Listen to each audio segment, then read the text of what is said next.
नमस्कार, स्वागत है आपका। माइक ऑन है, देख रहे हैं आप मोहताबिश हुसैन। ईरान के विरुद्ध अमेरिका और इजराइल के युद्ध का करीब 1 महीना होने वाला है। बातचीत के दावे हो रहे हैं, शर्तों पर शर्तें सामने आ रही हैं, लेकिन जंग थमने का नाम नहीं ले रही है। ईरान से लेकर इजराइल तक लगातार धमाके भी हो रहे हैं। जितनी तेजी से वार होता है, उतनी ही तेजी से पलटवार भी होता है। सवाल यह है कि इस युद्ध का अंतिम अध्याय कौन लिखेगा, इस युद्ध का नतीजा कौन तय करेगा और किसकी हार और किसकी जीत होगी, ये कैसे तय होगा। इन सारे सवालों के जवाब हम आपको देंगे, लेकिन उससे पहले आपको दिखाते हैं हर गुजरते दिन के साथ घातक होते जंग के मैदान से आई तस्वीरें जो डराने वाली हैं। इस युद्ध में अपने सुप्रीम लीडर समेत पूरी टॉप लीडरशिप गंवा चुके ईरान ने अमेरिकी ठिकानों और इजराइल पर जोरदार हमले किए।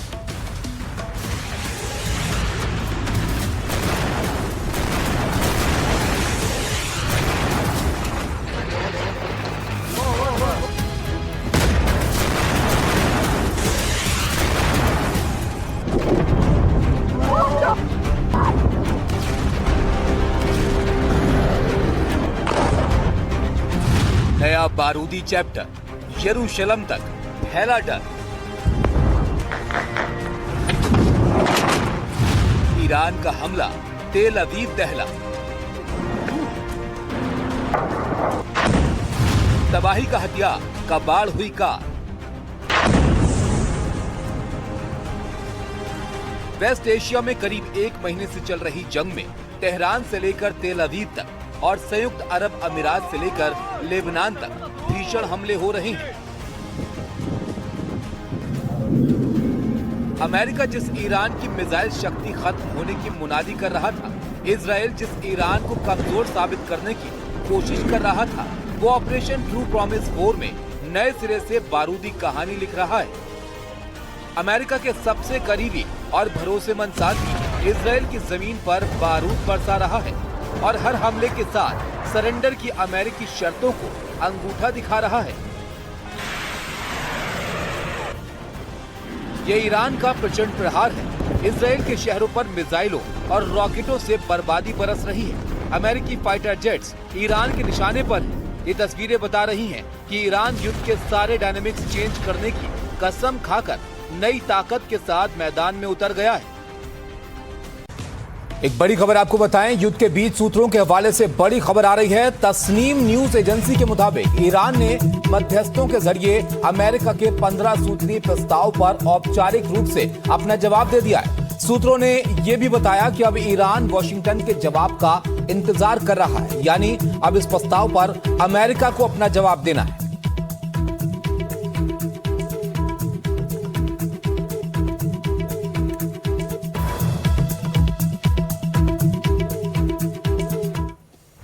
तो एक तरफ बातचीत का रास्ता यहां पर खोलने की कोशिश की जा रही है, दूसरी तरफ लगातार हमले और प्रहार हो रहे हैं, जैसे कि तस्वीरों में साफ देखने को मिल रहा है। अब एक तरफ तो ईरान की मिसाइलें हैं जो मिडिल ईस्ट में तबाही मचा रही हैं, और दूसरी तरफ अमेरिका और इजराइल भी ऑपरेशन चलाकर ईरान के बड़े बड़े शहरों को लगातार निशाना बना रहे हैं। IRGC के सैन्य ठिकानों को टारगेट कर रहे हैं, तेहरान को कमजोर करने की कोशिश में जुटे हुए हैं। और इसी के तहत इजराइल ने आज एक बड़ा दावा किया है। कहा कि उसके हमलों में IRGC की नौसेना के कमांडर अली रेजा तंगसीरी की मौत हो गई है, जो ईरान के लिए एक बड़ा झटका माना जा रहा है, क्योंकि तंगसीरी के हाथों में हॉर्मुज पर ईरानी कब्जे की कमान थी।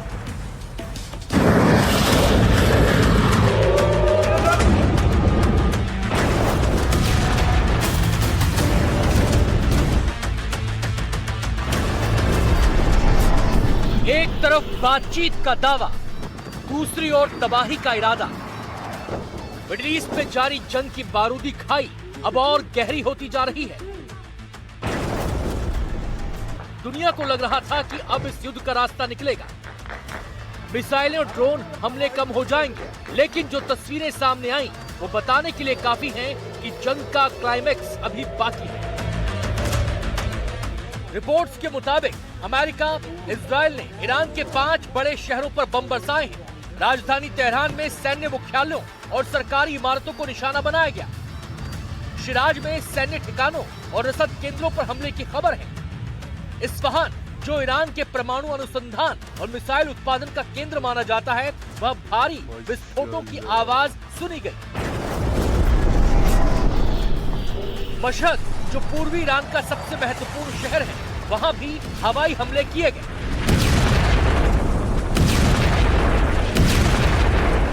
अब ईरान के बंदर अब्बास शहर की तस्वीरों को देखिए।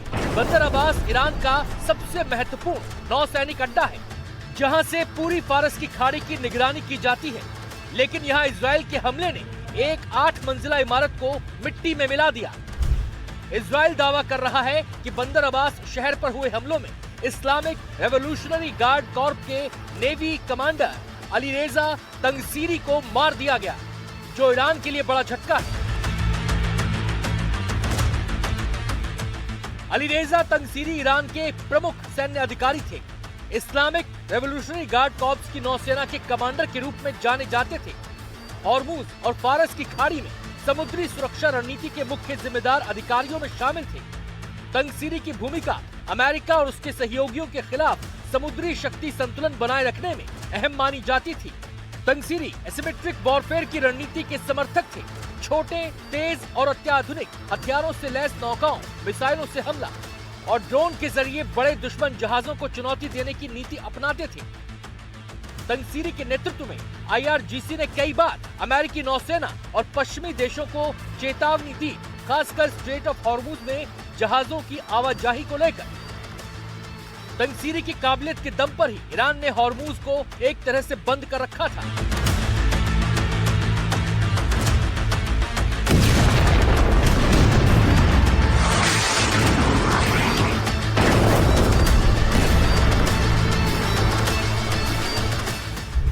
तंगसीरी 2018 से ही IRGC नौसेना के प्रमुख थे।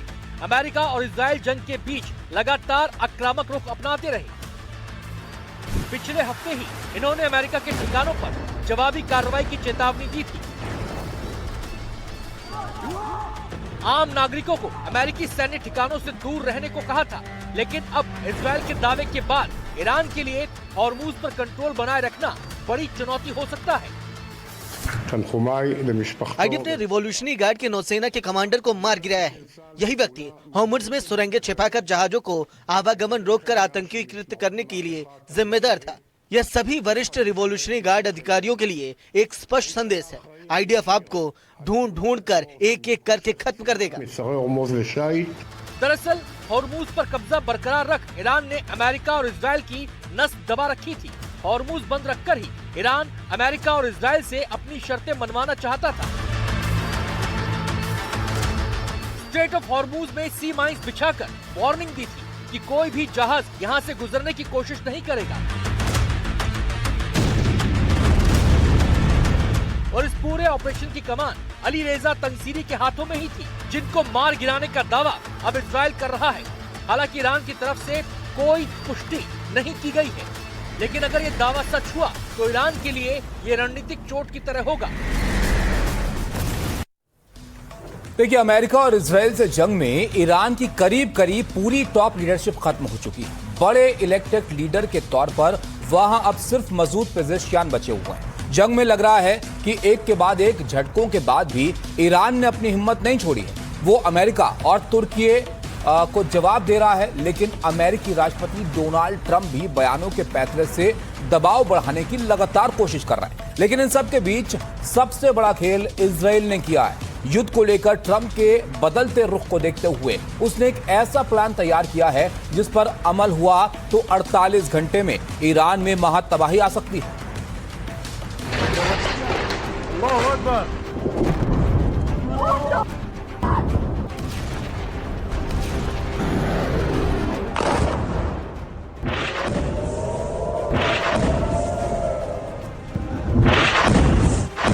अमेरिका की ताकत पर ईरान की जिद भारी पड़ेगी।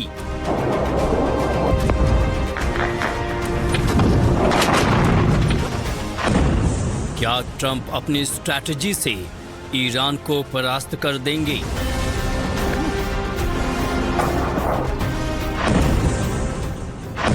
क्या अमेरिका का प्लान इजराइल को भारी पड़ेगा?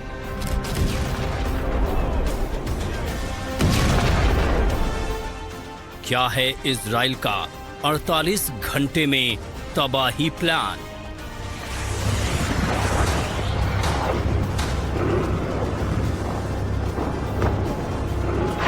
अक्सर सवालों के जवाब होते हैं, लेकिन ये सारे सवाल मिलकर एक सवाल उठा रहे हैं, और सवाल ये है कि पश्चिम एशिया में अमेरिका, इजराइल और ईरान के बीच जारी जंग का आखिरी अध्याय कौन लिखेगा? इस युद्ध का विजेता कौन बनेगा?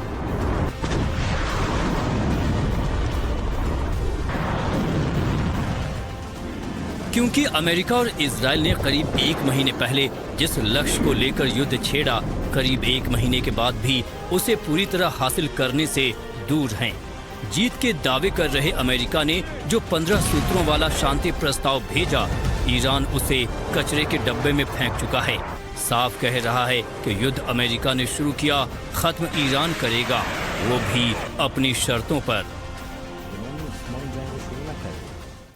ये युद्ध हमारा नहीं है। हमने इस युद्ध की शुरुआत नहीं की थी। हम भी इस युद्ध को समाप्त करना चाहते हैं, लेकिन हम इसे इस तरह खत्म करना चाहते हैं कि ये दोबारा ना हो। हम चाहते हैं कि युद्ध अपनी शर्तों पर समाप्त हो, ताकि ये दोबारा न दोहराया जाए और हमारे दुश्मन एक सबक सीखे और फिर कभी ईरान पर हमले करने का सपना भी न देख सके। इसी के साथ ईरान ये भी कह रहा है कि वो अमेरिका से किसी तरह की बातचीत नहीं कर रहा, लेकिन अल्टीमेटम मैन बन चुके ट्रंप इस बार बातचीत के दावे से पीछे हटने को तैयार नहीं हैं। वैसे वो बातचीत कर रहे हैं और डील करने के लिए बेताब हैं, लेकिन वो ये कहने में डरते हैं क्योंकि उन्हें लगता है कि वो अपने ही लोगों के हाथों मारे जाएंगे। सवाल है कि ट्रंप बार बार युद्ध विराम की बात क्यों कर रहे हैं? दरअसल ट्रंप प्रशासन का मानना है कि युद्ध अगर लंबा खींचता है तो अमेरिका मिडिल ईस्ट में ऐसा उलझ जाएगा कि उसके बाकी सारे कार्यक्रम धरे के धरे रह जाएंगे। सलाहकार ट्रंप को युद्ध का पर्दा गिराने की सलाह दे रहे हैं। अमेरिका का यही रुख इजराइल को परेशान कर रहा है।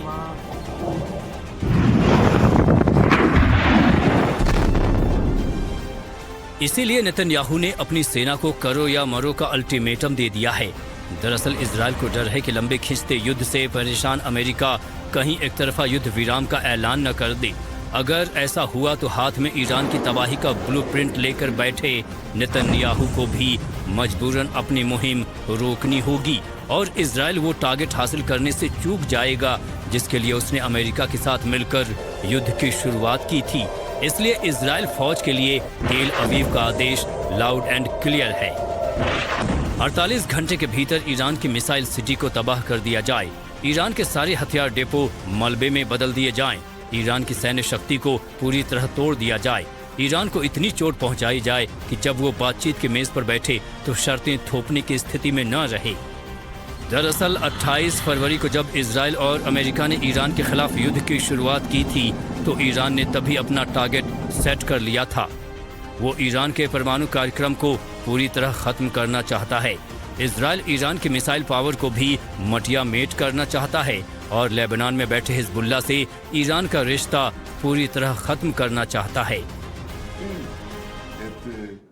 हम ईरान और लेबनान दोनों पर हमले जारी रखते हुए हम मिसाइल कार्यक्रम और परमाणु कार्यक्रम को कुचल रहे हैं और हिजबुल्लाह को लगातार भारी नुकसान पहुंचा रहे हैं। अभी कुछ ही दिन पहले हमने 2 और परमाणु वैज्ञानिकों को खत्म कर दिया।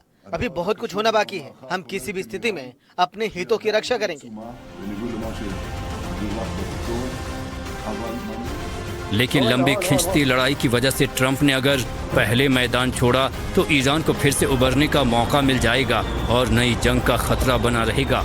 इसलिए इजराइल के एक्सपर्ट कह रहे हैं कि 48 घंटे में ईरान की तबाही वाला प्लान किसी कीमत पर फेल नहीं होना चाहिए। वैसे ईरान के लिए इजराइल का प्लान बी भी रेडी है। ये प्लान है ईरान में तख्ता पलट का। इजराइल इसी दिशा में भी बढ़ रहा है। मीडिया रिपोर्ट्स के मुताबिक इजराइल का मानना है कि 1979 की इस्लामिक क्रांति के बाद से ईरान सबसे कमजोर स्थिति में है। उसकी माली हालत खस्ता है। इसकी वजह से अशांति अगर गृह युद्ध में बदल जाए तो तेहरान में तख्ता पलट हो सकता है। अगर ऐसा हुआ तो ईरान के पास बिना अमेरिका की शर्तों पर सुलह के अलावा कोई रास्ता नहीं रहेगा। ये जंग अब सिर्फ बारूद की नहीं रही, वजूद की बन गई है, जिसमें एक तरफ नेतन्याहू का 48 घंटे का आखिरी दांव है तो वहीं दूसरी तरफ अमेरिका का ईरान को मटिया मेट करने का दावा है। और इन दोनों के खिलाफ वो ईरान है जो अमेरिका और इजराइल के हजारों बम झेलकर भी रोज युद्ध का गणित बदल रहा है। इसलिए युद्ध का आखिरी अध्याय अभी करीब बेशक नहीं दिख रहा, लेकिन जो भी क्लोजिंग चैप्टर लिखेगा, असली विनर वही बनेगा। इस बीच एक और बड़ी खबर आपको बता दें, युद्ध को लेकर ट्रंप का फिर से एक बड़ा बयान सामने आया है। ट्रंप क्या कह रहे हैं? ट्रंप का कहना है कि समझौते के लिए मैं परेशान नहीं हूं, ईरान डील की भीख मांग रहा है, ईरान के परमाणु हथियार खत्म करेंगे, ये ट्रंप यहां पर दावा कर रहे हैं। उन्होंने ये भी कहा कि ईरान की नेवी को हमने डुबो दिया है, ईरान के मिसाइल फैक्ट्री को अब नष्ट करेंगे और मिडिल ईस्ट पर कब्जा चाहता है ईरान, ये डोनाल्ड ट्रंप यहां पर कह रहे हैं। तो सोचिए, एक तरफ बातचीत की बात यहां पर हो रही है और दूसरी तरफ तल्ख शब्दों में ईरान को चेताते हुए नजर आ रहे हैं Donald Trump.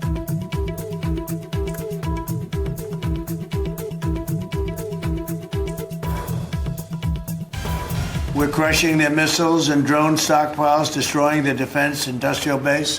We've wiped out their Navy completely, their Air Force completely. We've wiped out a large percentage of their missiles. And the missile launchers, without the launchers, the missiles don't do any good. तो देखा आपने Donald Trump को, किस तरह से वो दावा कर रहे हैं कि ईरान की मिसाइल फैक्ट्री को वो नष्ट करेंगे और सिर्फ ईरान नहीं, नेटो पर भी भड़के हैं वो। उनका कहना है कि नेटो को हमारी जरूरत, हमें उनकी जरूरत नहीं है। Thank you, Mark.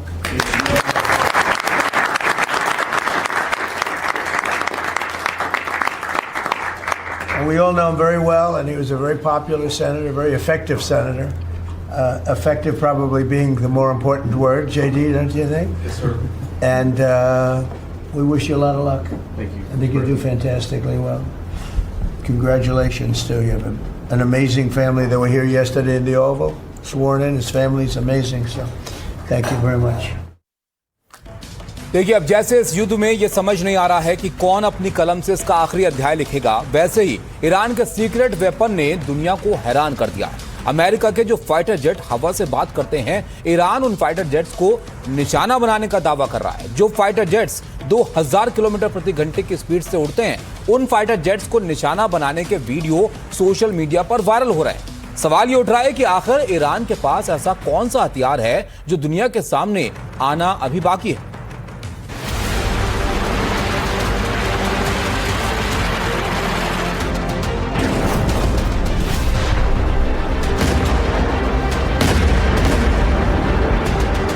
क्या ईरान के पास है कोई विनाशक सीक्रेट डर्टी वेपन?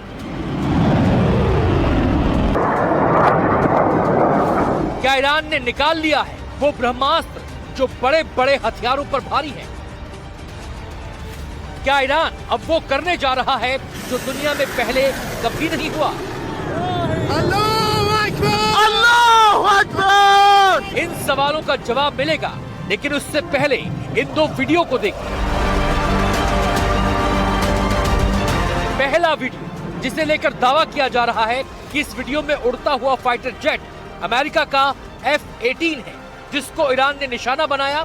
IRGC ने ऐलान किया है कि उसकी बैलिस्टिक मिसाइल ने F-18 को टारगेट किया। अब दूसरा वीडियो देखिए। वीडियो में एक फाइटर जेट हवा में उड़ता दिखाई दे रहा है, जिसको लेकर भी ईरान का दावा है कि अमेरिका का F-18 है।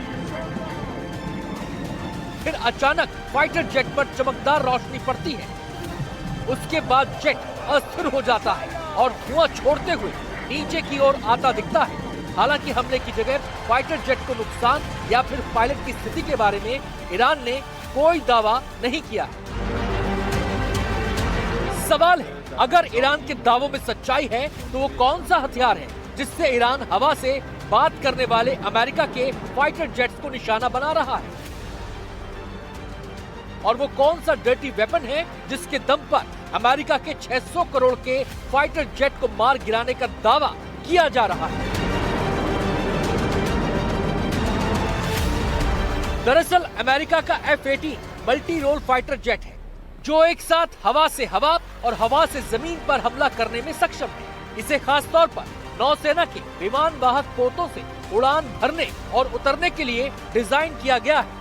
F-18 में खास रडार लगा है जो लंबी दूरी से ही कई दुश्मनों को एक साथ ट्रैक कर सकता है। इसका कॉकपिट पूरी तरह आधुनिक टच स्क्रीन और डिजिटल डिस्प्ले से लैस, जिससे पायलट को युद्ध की सटीक जानकारी मिलती है।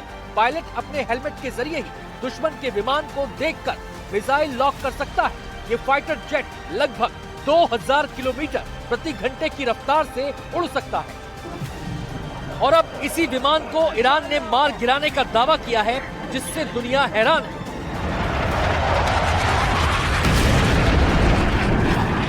हालांकि इन दावों को अमेरिका ने खारिज कर दिया है। अमेरिकी सेंट्रल कमांड ने एक्स पर साफ किया, IRGC का ये दावा गलत है। चाबहार के ऊपर नए एयर डिफेंस सिस्टम से अमेरिकी F-18 जेट को मारा गया। सच्चाई ये है कि ईरान ने किसी भी अमेरिकी फाइटर जेट को नहीं गिराया। अमेरिका ने तो साफ कर दिया, लेकिन अगर ईरान के दावे में सच्चाई है तो सवाल उठता है, क्या ईरान कोई सीक्रेट वेपन बना चुका है जो अब तक दुनिया के सामने नहीं आया? सवाल इसलिए भी उठ रहे हैं क्योंकि 19 मार्च को खबर आई कि ईरान ने F-35 विमान पर हमला किया है। कुछ वीडियो भी जारी हुए। अमेरिका ने इनकार किया, लेकिन एक्सपर्ट के लिए ये हैरानी का विषय बन गया। उसके बाद 25 मार्च को ईरानी सेना ने USS अब्राहम लिंकन पर हमले का दावा किया। पहले अमेरिका ने इस हमले की पुष्टि नहीं की, लेकिन फिर बाद में खुद अमेरिकी राष्ट्रपति ट्रंप ने ईरान के दावे को सही ठहराया। They shot 100 missiles at one of our aircraft carriers, the Abraham Lincoln, one of the biggest ships in the world, actually. And out of 101 missiles shot, every single one of them was knocked down in the sea. हालांकि कोई पहली बार नहीं है जब Iran का secret weapon चर्चा में हो। इससे पहले IRGC के मेजर जनरल अब्दुल्लाही ने एक नए गुप्त हथियार को तैनात करने का संकल्प लिया था। दावा किया था कि ये हथियार दुश्मन के अभियानों का अंत कर देगा। अब विशेषज्ञ इस बात को लेकर चिंतित हैं कि वो सीक्रेट वेपन क्या हो सकता है। कुछ का मानना है कि ये केवल एक दिखावा है, जबकि कुछ के मुताबिक ईरान ने कोई लंबी दूरी की मिसाइल या कोई और डर्टी वेपन बना लिया है। क्या ईरान ने अपना कोई सीक्रेट एयर डिफेंस मिसाइल बना लिया है? अगर ऐसा है तो ये शायद इंटेलिजेंस कम्युनिटी की, CIA और मोसाद की बहुत बड़ी फेलियर होगी कि उनको इसकी खबर नहीं थी। हाँ, जैसा कि अमेरिका दावा करता है और इजराइल की एयरफोर्स भी दावा करती है कि उन्होंने ईरान के सारे एयर डिफेंस रेडार्स को तबाह कर दिया है। ऐसे में हो सकता है कि ईरान ने अपनी कुछ एयर डिफेंस मिसाइल सिस्टम्स को मॉडिफाई करके टीवी गाइडेंस मोड पर, यानी रेडार का इस्तेमाल करने की बजाय टेलीविजन गाइडेंस मोड का इस्तेमाल किया है। केवल अमेरिकी हथियार ही नहीं, ईरान लगातार अमेरिकी सैन्य ठिकानों पर भी हमले का दावा कर रहा है। ये तस्वीरें इराक में US बेस कैंप विक्ट्री की हैं, जिसको लेकर ईरान का दावा है कि उसने यहां हमला कर ब्लैक हॉक हेलीकॉप्टर को तबाह किया। अब सवाल है, क्या जल्द ही ईरान का सीक्रेट वेपन दुनिया के सामने आने वाला है, जो अब तक की मिसाइलों से ज्यादा खतरनाक और विनाशक होगा?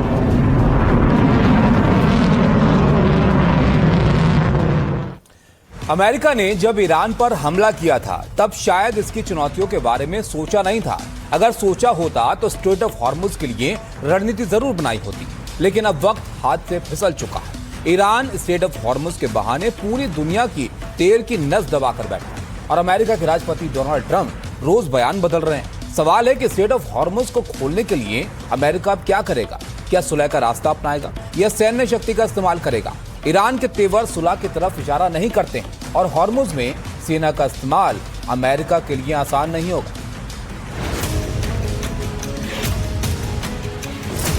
हॉर्मुज में अमेरिका के डर की वजह क्या है? हॉर्मुज में ईरान की ताकत का सीक्रेट क्या है? ट्रंप हॉर्मुज पर अड़ेंगे या फोकस शिफ्ट करेंगे? दुनिया की तेल की नस कहे जाने वाले स्ट्रेट ऑफ हॉर्मुज के गेट पर तेहरान का ताला है। हॉर्मुज का गेटकीपर बनकर खड़ा ईरान जिसे चाहता है जाने देता है, जिसे चाहता है रोक देता है। तो दूसरी तरफ अमेरिका है, जिसके राष्ट्रपति डोनाल्ड ट्रंप हॉर्मुज स्ट्रेट को खोलने की जिद पर अड़े हैं। सवाल यह है कि क्या ट्रंप ताकत के दम पर हॉर्मुज को खोल पाएंगे, और अगर खोल पाएंगे तो कब तक? I don't have a specific timeline for you मेरे today. पास आज आपके लिए कोई खास समय सीमा नहीं है, लेकिन जाहिर तौर पर प्रशासन इस दिशा में उतनी तेजी से काम कर रहा है जितनी तेजी से हम कर सकते हैं। To stabilize the market. America के राष्ट्रपति डोनाल्ड ट्रंप होर्मुज को लेकर लगातार हमलावर रहे हैं, लेकिन जिस व्हाइट हाउस से वो अपनी सत्ता चलाते हैं उसके बयान में लाचारगी और बेचारगी की झलक साफ साफ दिखाई पड़ रही है। जब से जंग शुरू हुई है तभी से, यानी करीब 2 महीने से सैकड़ों तेल टैंकर स्ट्रेट ऑफ होर्मुज के दोनों तरफ खड़े हैं। इससे तेल की कीमतें $100 प्रति बैरल को पार कर चुकी हैं। असर पूरी दुनिया की अर्थव्यवस्था पर पड़ रहा है। अमेरिकी राष्ट्रपति डोनाल्ड ट्रंप होर्मुज को किसी भी हालत में फिर से खोलने की कस्में खा रहे हैं, लेकिन खोल नहीं पा रहे हैं। उल्टे ईरान एक के बाद एक धमकी जारी कर रहा है। स्ट्रेट ऑफ हॉर्मुज अब वैसा नहीं रहेगा जैसा युद्ध के पहले था। हमने नए नियम तय कर दिए हैं और जो लोग यहाँ से गुजरना चाहते हैं उन्हें नियमों का पालन करना पड़ेगा। तो देखा आपने, लड़ाई के इतने दिनों बाद अब ऐसा लग रहा है कि इस लड़ाई का मकसद ही स्ट्रेट ऑफ हॉर्मुज को खुलवाना है। अब सवाल यह है कि अगर Trump boots on ground operation को ग्रीन फ्लैग दिखाते हैं तो यह ऑपरेशन कैसे हो सकता है। पहला तरीका, हॉर्मुज को खोलने के लिए रेड की जाए। अमेरिकी मरीन तेजी से महत्वपूर्ण तटीय ठिकानों पर कब्जा कर सकते हैं। मिशन सख्ती के साथ केवल बारूदी सुरंगों को हटाने तक सीमित रहेगा, तो तभी एक्टिव होगा जब ईरान सीज़फायर के लिए तैयार नहीं होगा। हालांकि इसमें मिसाइल अटैक और तेल की कीमतों में उछाल का जोखिम शामिल है। दूसरा तरीका, परमाणु सुविधाओं पर कब्जा कर लिया जाए, जो नतांज, फोर्डो और अराक पर कब्जा करने के लिए होगा। इस ऑपरेशन का टारगेट न्यूक्लियर साइट्स को नष्ट करना होगा। इस ऑपरेशन को ट्रंप तभी एक्टिव करेंगे जब दोनों देशों के बीच वार्ता जो चलने की कोशिश हो रही है वो विफल हो जाएगी। हालांकि इसमें खतरा यह है कि अमेरिकी जवानों को IRGC और ईरान के प्रॉक्सी संगठनों के हमले का सामना करना पड़ सकता है। तीसरा तरीका क्या है? ईरान में रिजीम चेंज मिशन। अमेरिकी सेना तेहरान के बाहरी इलाकों को पहले सुरक्षित कर सकती है। कट्टरपंथियों के खिलाफ सीधे युद्ध छेड़ा जाएगा। ईरान ने फिर भी शर्तें अगर नहीं मानी तो सैन्य एक्शन यहां पर होगा। हालांकि इसमें अमेरिका सेना के लिए फंसने का जोखिम भी बना हुआ है। एक और तरीका है, चौथा तरीका, गल्फ के लिए सुरक्षा कवच तैयार करना। अमेरिका इसके लिए ईरान के अंदर बेस बना सकता है, जिसका मकसद लगातार तेल सप्लाई की गारंटी देना होगा। और अगर ऐसा हुआ तो केवल कूटनीतिक वार्ता फेल होने पर ही ऑपरेशन को एक्टिव किया जाएगा। हालांकि इसमें आने वाले खर्चे से अमेरिकी संसाधनों के खत्म होने का जोखिम है, लेकिन लगता है कि अब ट्रंप खार्ग आइलैंड पर बूट्स ऑन ग्राउंड ऑपरेशन करके जो है मानेंगे और इसका मन जो है वो बनाते हुए दिख रहा है और इसके संकेत भी अब लगातार मिल रहे हैं।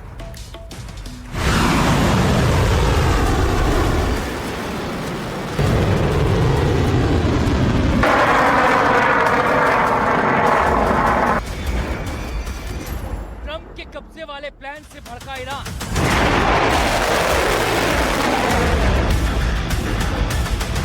खार्ग में तेहरान ने बिछाया मौत का जाल।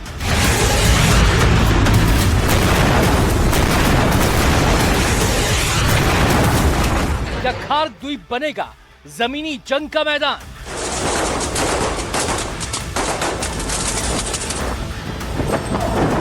मिडिल ईस्ट में जारी जंग के बीच अमेरिका अब बूट ऑन ग्राउंड ऑपरेशन के संकेत दे रहा है। रिपोर्ट्स हैं कि ट्रंप प्रशासन का फोकस अब खार्ग आइलैंड पर है, जिसको लेकर बड़े ऑपरेशन की तैयारी चल रही है। अमेरिका इस छोटे से द्वीप को अपने कब्जे में लेने को लेकर विचार कर रहा है। यह वही खार्ग आइलैंड है जो ईरान के लिए किसी गोल्डन डक से कम नहीं है, क्योंकि ईरान के कुल कच्चे तेल के निर्यात का लगभग 90% हिस्सा यहीं से होकर गुजरता है। लेकिन अब इस आइलैंड पर ट्रंप की नजर है। सवाल है, क्या ईरान से बात नहीं बनी तो ट्रंप खार्ग आइलैंड पर जमीनी जंग को हरी झंडी दे सकते हैं? सवाल है, क्या ट्रंप जो पहले हॉर्मुज स्ट्रेट खुलवाने के लिए ब्रिटेन, जर्मनी और फ्रांस से मदद मांग रहे थे, वो अब उसी हॉर्मुज को छोड़कर खार्ग आइलैंड पर कब्जा चाहते हैं? दरअसल ट्रंप इस आइलैंड को लेकर पहले भी साफ कह चुके हैं कि वो जब चाहें इस पर कब्जा कर सकते हैं। जैसे कि आप जानते हैं, उनका नेतृत्व खत्म हो चुका है। उनके नेता चले गए हैं। उन्होंने नए नेता चुने, वो भी चले गए। फिर नए नेता चुने, वो भी चले गए। और अब वो फिर से नए नेताओं की तलाश कर रहे हैं। हम अब चाहें इस द्वीप पर कब्जा कर सकते हैं। मैं उसे वो छोटा सा द्वीप कहता हूँ जो वहाँ बिल्कुल असुरक्षित पड़ा है, और हमने पाइपों को छोड़कर सब कुछ हटा दिया है। हमने पाइप इसलिए छोड़ दिए हैं क्योंकि उन्हें दोबारा बनाने में सालों लग जाएंगे। मैं कहूँगा कि हम तय समय से काफी आगे चल रहे हैं और मुझे ये करना पड़ा। अमेरिका के बूट्स ऑन ग्राउंड ऑपरेशन शुरू होने से पहले ही ईरान के विदेश मंत्री अब्बास अरागची ने भी ट्रंप के इरादों पर पलटवार कर दिया है। साफ कह दिया है, अगर अमेरिकी सैनिक जमीन पर उतरे तो खाड़ी का पानी खून से लाल हो जाएगा। वॉशिंगटन में बैठे लोग अगर खर्ग द्वीप पर कदम रखने का सपना देख रहे हैं तो वो अपनी मौत के वारंट पर दस्तखत कर रहे हैं। सुन लीजिए, खर्ग कोई लावारिस जमीन नहीं है, ये ईरानी संप्रभुता का किला है। हमारी रणनीति स्पष्ट है, अगर खर्ग हमारा नहीं होगा तो ये दुनिया में किसी और के भी काम नहीं आएगा। मैं अमेरिका को चेतावनी देता हूँ, जिस पल आपका पहला सैनिक खर्ग की मिट्टी को छुएगा उसी पल वैश्विक ऊर्जा बाजार का अंत शुरू हो जाएगा। हम सिर्फ अपना बचाव नहीं करेंगे, हम उस द्वीप को एक ऐसी आग के गोले में तब्दील कर देंगे कि खाड़ी का पानी अमेरिकी सैनिकों के खून से लाल हो जाएगा। ईरानी संसद के अध्यक्ष मोहम्मद बाकिर गलीबाफ ने भी अमेरिका को चेतावनी दी है। कहा है कि उन्हें दुश्मन देशों की ओर से ईरान के किसी द्वीप पर कब्जा करने की तैयारी की रिपोर्ट मिली है, लेकिन ईरान दुश्मन की सभी गतिविधियों पर नजर रख रहा है। एक्स पर पोस्ट करते हुए गलीबाफ ने लिखा, एक पड़ोसी मुल्क अमेरिका के साथ मिलकर ईरान की सरजमी को कुतरने की साजिश कर रहा है। ईरान के दुश्मन क्षेत्रीय देशों से किसी एक के समर्थन से ईरान के द्वीपों में से किसी एक पर कब्जा करने की तैयारी करते हैं। दुश्मन की सभी गतिविधियों पर हमारी सेना की कड़ी निगरानी है। अगर वो अपनी सीमा पार करते हैं तो उस क्षेत्रीय देश सभी महत्वपूर्ण बुनियादी ढांचे बिना किसी रोक टोक के लगातार हमलों का निशाना बन जाएंगे। बात केवल बयानों तक नहीं है। अमेरिका के इस मिशन की भनक लगते ही ईरान ने खार्ग द्वीप की सुरक्षा को कई परतों में बांट दिया है। ईरानी सेना ने खार्ग के चारों ओर एंटी पर्सनल और एंटी आर्मर माइंस बिछा दी। ये वही इलाका है जहां अमेरिकी सेना अपने वाहन उतार सकती है। इतना ही नहीं, ईरान ने पिछले कुछ हफ्तों में यहाँ पर सतह से हवा में मार करने वाली मिसाइलों की संख्या भी बढ़ा दी। रक्षा विशेषज्ञों का मानना है कि अगर अमेरिका जमीन पर उतरता है तो उसे भारी सैन्य नुकसान का सामना करना पड़ सकता है। तो देखा आपने, एक तरफ बातचीत की कोशिशें हो रही हैं, दूसरी तरफ एक दूसरे पर हमले करना, एक दूसरे को चेताने की भी कोशिशें लगातार यहां पर की जा रही हैं। न जाने लड़ाई कहां जाकर रुकेगी, लेकिन फिलहाल हम यहां पर रुकेंगे। माइक ऑन में फिलहाल आज के लिए इतना ही। मुझे आप यहां पर इजाजत दीजिए। आप देखते रहिए एनडीटीवी। नमस्कार।